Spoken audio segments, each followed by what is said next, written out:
I picked up this old two-piece headboard for free on Facebook Marketplace, and it's time to give it some life. First thing though, I need to cut it to size. This is the front part, and I'm going to cut it down just to the top of that flat board. I need to do this to both sides. Using a Sawzall is the easiest way to do it. Once I get it all cut, then I'm going to go to the bigger part, the back side of the headboard, and I'm going to cut it down to size also, but I want to cut these little knobs off the top because I'm going to reuse them. Once I get that first part cut on the larger headboard, I'm going to sand it down, make it nice, put some glue, and then I'm going to add those little spinny knobs that I put on there. I want to make sure that the glue adheres, so I pop it up to make sure it looks good, and then I'm going to take my brad nails, just cover it in a few places, and make sure it's secure. Next, I need to put those two headboards together. I'm going to grab a 2x4 for that. I'm going to cut these down to about 13.5 inches, and then I need to put some pilot holes. I don't want to split the wood when I put the screws in, and pilot holes are key. Once I get those screws set, ready to go, then I'm going to take that 2x4 and I'm going to put it in place, making sure that it's flush with the top. And then I'm going to take and alternate between the screws so I don't make it pop out, and put those screws in. Next, once the board's all together, it's time to prime. As you can see, this headboard has a lot of grooves on it. So instead of taking a brush or a roller, I'm going to use some spray paint. And yes, primer is gray. There's two ways to apply it to a large area. You can go back and forth or do a circle motion. I prefer the circles, it covers really nice. I'm going to let that dry for about an hour, and then it's time to put the paint on.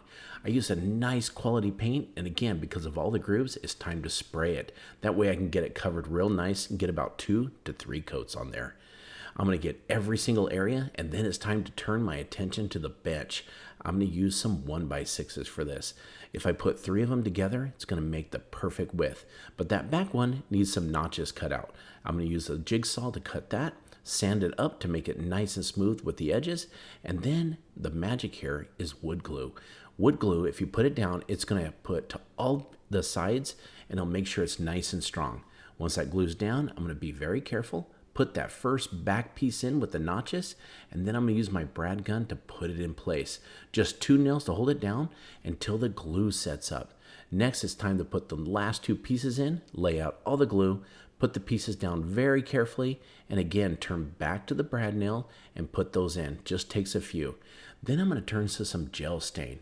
Now, this stain is going on really thick, but don't worry. You spread it out nice and even, and it's going to look really good with that grain. And the secret is take a rag and take off all the excess stain.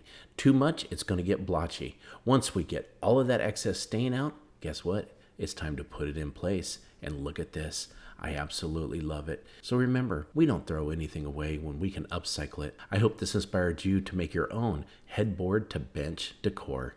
I've walked past the same little gaps and cracks around my windows and doors for months, telling myself I'd get to them eventually. Well, today is that day. First, I worked on some spring cleaning of the flashing around my windows. With things cleaned up, it was time to tackle removing the old caulk around the window. With everything cleaned up and dried, it was time to caulk with Type Bond's Pro Grade Plus. What's extra great for this particular window spot is that the siliconized acrylic formula allows for joint movement, which is obviously a big issue here. And considering the weather extremes where I live, this caulk is engineered to not crack, which is truly perfect. I next moved on to the framing around my back door to ensure extra weatherproofing.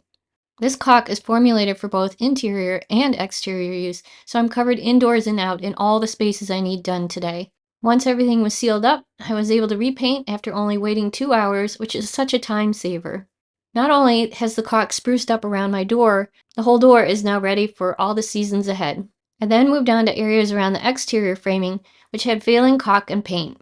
A bit of removal of the old caulk, some light sanding of peeling paint was all that was needed to prep. The clear was extra handy here as I have got a green door, the trim is painted black, and I've got red brick surrounding the door. All that was left was a quick touch-up of the black paint around the trim and framing.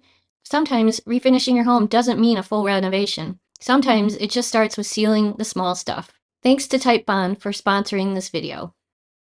If you are in the market for a couple of side tables or nightstands, consider an old vintage vanity instead. First up, I need to take it apart. I'm removing all the drawers, then studying how the vanity is built. Since this vanity is nailed together, I'm wedging a pry bar between the backboard and vanity, then hitting it with a rubber mallet to pull the boards apart. Now I'm checking where all the nails and joins are and removing whatever nails I can with a nail remover tool. However, for the most part, the crowbars, lots of pounding, and finally pulling apart the pieces by hand did the trick. Now I'm removing all the knobs from the drawers and attaching the original screws into the back so they don't get lost. I'm placing all the drawers onto some butcher paper with the varnished sides facing up along with the vanity. To strip off the varnish, I'm using a product called QCS by Stripwell, which is a non-toxic remover. I'm spraying the remover on all the varnished tops of the vanity and drawer tops, then allowing the product to sit for about 10 minutes. Using a putty knife, I'm scraping off the varnish. Most of the pieces needed 2 passes for everything. Now using a surface cleanser, I'm spraying it wherever the varnish was removed, then wiping the furniture clean with a rag. Next up is repairing the sides. Using an orbital sander, I'm sanding over the damaged areas of the nightstands, plus also scuff sanding the rest of the sides to prepare them for the next step. I'm using a putty knife to apply wood filler to smooth out any indents, nooks, and crannies. Some of the holes were very deep, so they required 2 coats with drying time in between. After several days of drying time, I'm sanding the putty smooth, then following up with an orbital sander to areas that needed a little extra work. Now I'm removing all the sanding dust using a tack cloth. Choosing a deep and beautiful paint color called Cast Iron by Fusion Mineral Paint, I'm painting all the small trim work with a smaller artist's brush. Since the sides are smooth and large, I'm choosing to paint them using a high-quality Stallmeister velour roller I pick up through Fusion Mineral Paint to achieve a flawless finish with no brush strokes. I'm rolling on the paint with long, even strokes with an attempt to always work against a wet paint edge. What works best is to roll on all the paint, then slowly roll over it again from end to end with no stops in between to achieve the smoothest finish possible. To paint the drawer pulls, I'm using the screws to hold the knobs while I paint, then setting them down on egg cartons to dry. Now that the paint has set, I'm removing the painter's tape to allow the piece to completely dry. To protect the fronts of the drawers and the tops of the nightstands, I'm using Stain and Finishing Oil in Natural by Fusion Mineral Paint. This is a very easy wipe-on, wipe-off product to work with, and the durability it offers is floor quality. I'm brushing on the Stain and Finishing Oil until my chosen surface is completely covered, allowing it to sit for a few minutes, then wiping the product back off again with a clean lint-free rag.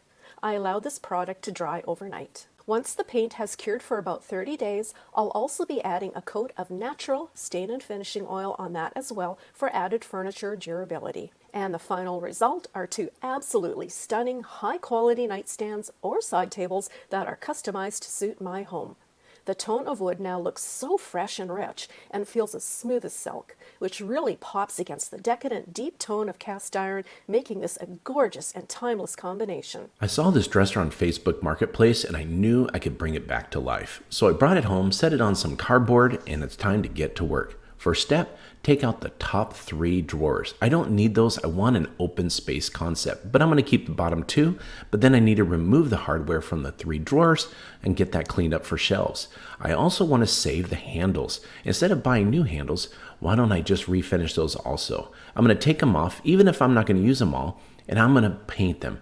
First step though is to get them on a piece of cardboard so I can spray them, and also it's best to use 2 to 3 small coats instead of 1 thick one because then it won't run. Next, after that's drying, it's time to clean up the drawers and the cabinet itself, and I need to put on some primer. This is important. Primer gives the paint something to adhere to. That way the paint doesn't peel off later. I'm going to take the drawers, put on a nice coat of paint with a foam roller, and then I'm also going to do it to the cabinet itself, on the inside and the outside. While that's drying, it's time to build the 3 shelves that I need. So I had some scrap plywood hanging around the house, and I cut those up. The plywood's a little thick for my taste, but it's going to work great. Once I get the shelves installed, then I'm going to go ahead and paint the cabinet itself and use a nice white cabinet paint. 2 or 3 coats will do the job. But when it comes to the drawer, I'm going to use a gray cabinet paint. I want it to stand out and give it a 2-tone a little bit. So I'm going to get that painted also. This one only took 2 coats. Now here's the key to this whole project. I'm going to build some new doors for the cabinet itself. Using a 1x3, I'm going to cut those to pieces right there, make 2 of them, and put them together. I'm also going to mark where I'm going to join the pieces. I'm going to use my nifty Craig jig. I love this tool. It's great. I can drill it and it's going to give me some hidden screws when I use it. Watch this. After it's drilled, that's where the screws go. Gives it a nice professional look. I'm going to put some glue on the edges, put those together, and I can either clamp them, but watch this. When I put them together, put some screws in there, and then I join them together with those screws. You can also stick some wood dowels in there to hide the pieces. Now these doors are also going to get the gray paint. So I'm going to get those painted. Once they're dry, on the back side of these doors, I'm going to put some chicken wire.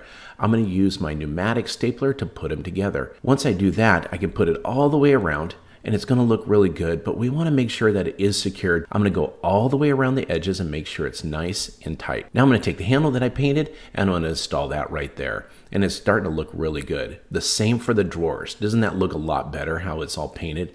I'm going to get this installed, make sure it's nice and tight, and then I got to put the hinges on the doors. These are just small 1.5-inch size hinges. They're working perfect. Put those in. Take the cabinet inside, and then I'm going to install the doors straight on there. Do you remember what that cabinet used to look like? Well, here it is, and look at that cotton bale. I love that little decor right there. It's great to turn this into a farmhouse kitchen pantry. I love how it turned out, especially with the white and the gray. I hope this inspired you to upcycle your own furniture whenever you get a chance, or take those marketplace flips and make them into a work of art. Thanks for watching Home Talk, and we'll catch you next time.